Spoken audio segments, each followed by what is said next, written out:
네, 이번 소송을 진행하고 있는 원고 대리인 변영철 변호사와 자세한 이야기를 나눠보겠습니다. 안녕하십니까? 네, 반갑습니다. 자, 이번 소송의 가장 큰 쟁점이 일본의 이 런던 의정서 위반 여부입니다.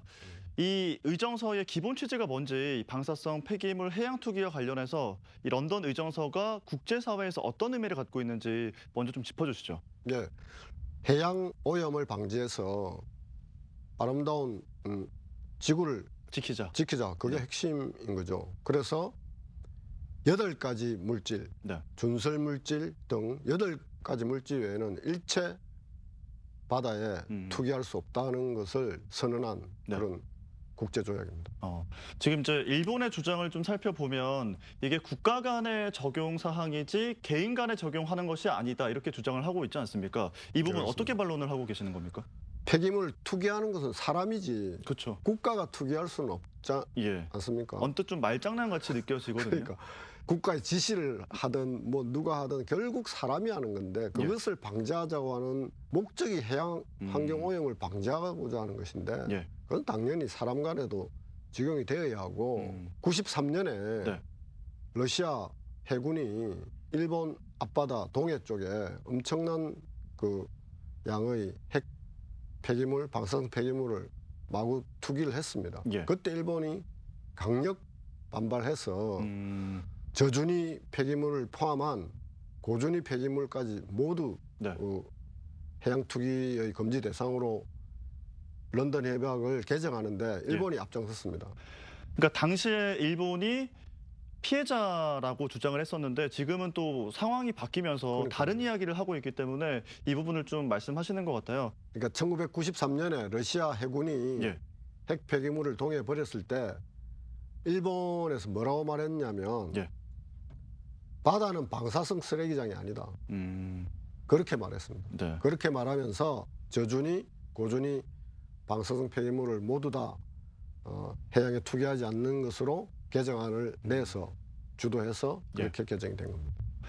이 런던 의정서가 일본의 주장대로 최악 당사국 그러니까 국가 간에 적용이 되는 거라면 이제 좀 아쉬운 부분이 우리 국가, 우리 정부가 조금 더 적극적으로 대응을 했어야 되지 않을까 이런 아쉬움이 남거든요. 어떻게 보십니까?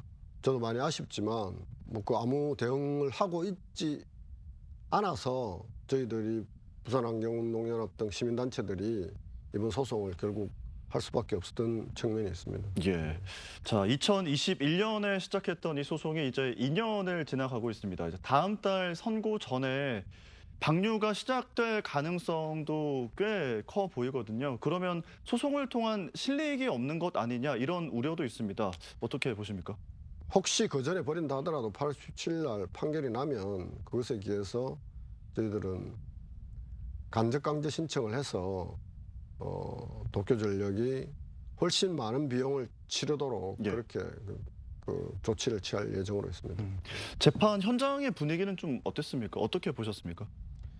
오늘도 그 도쿄전력 측은 변론 종결을 하지 않기 위해서 매우 그 좀 지연시키려고 하는 지연 작전을 좀 치졸한 지연 작전을 많이 했는데 이게 이제 헤이그 송달 협약에 의해서 뭘 보내면 빨리빨리 답변을 해야 되는데 뭐가 잘못됐다 뭐 아주 사소한 뭐 그런 걸 가지고 계속 반환시키고 몇 번을 했어요. 그래서 첫 재판 열리는 데만 한 1년 3, 4개월이 걸렸습니다. 그렇게 지연시키더니 당연히 재판부에서 그런 불필요한 증거 신청을 다 받아들이지 않고 오늘 변론 종결을 했습니다. 이제 방송 보고 계시는 시민 여러분들께 마지막으로 좀 당부 말씀 드릴 게 있다면 어떤 말씀일까요? 도쿄전력을 포함한 일본이 지금 하고 있는 해양 투기는 명백히 런던 의정서에 위반된 금지행위입니다. 자기들이 러시아가 투기할 때는 적극 반대하고 그래서 더 강화된 조약을 만들고 런던 의정서를 만들어 놓고 이제 와서는 개인에게는 적용되지 않는다는 그런 말을 한다는 것은 너무나 잘못된 것이라는 말씀을 꼭 드리고 싶습니다. 알겠습니다. 다음 달 선고가 예정되어 있는 일본 후쿠시마 오염수 방류 금지 소송 원고 대리인 변영철 변호사와 이야기 나눠봤습니다. 오늘 말씀 잘 들었습니다. 고맙습니다. 감사합니다.